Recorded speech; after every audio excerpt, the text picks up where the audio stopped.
orang yang ia sukai.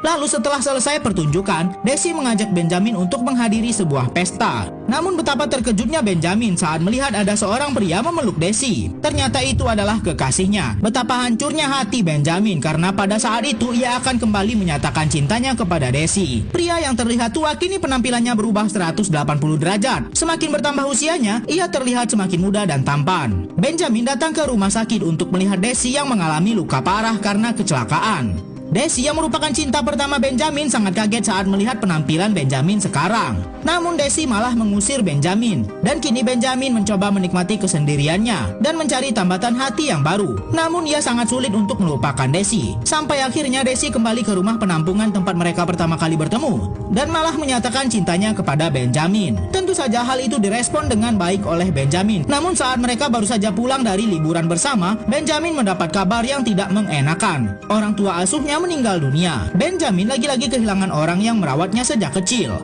Desi yang sudah menjadi istri Benjamin pun terlihat semakin tua, sedangkan Benjamin malah semakin muda. Namun suatu saat Desi mengatakan kalau dirinya sedang hamil. Mereka pun akhirnya mempunyai anak yang terlihat sangat cantik. Namun seiring berjalannya waktu, Benjamin malah mengatakan kalau anaknya butuh ayah yang normal, bukan seperti dirinya yang malah terlihat semakin muda saat usianya bertambah. Hal itu mengganggu pikiran Benjamin. Sampai akhirnya ia pergi meninggalkan istrinya dan berkeliling dunia menghabiskan masa tuanya. Setelah merasa damai dengan dirinya, Benjamin kembali menemui istrinya yang sudah semakin tua, dan di sana juga ada anak mereka yang tentu saja tak mengenali Benjamin. Di sana juga tampak ada suami baru Desi. Bertahun-tahun kemudian, Desi kembali ke rumah penampungan mereka dulu, dan di sana ada seorang anak yang bermain piano. Desi sangat yakin kalau itu adalah Benjamin yang sudah terlihat seperti anak-anak karena bertambah usia. Namun awalnya Benjamin tidak mau bertemu dengan Desi, tapi Desi tetap berbesar hati dan malah merawat Benjamin yang sudah tua ini. Semakin menua, Benjamin terlihat semakin muda dan kini sudah berbentuk seperti seorang bayi.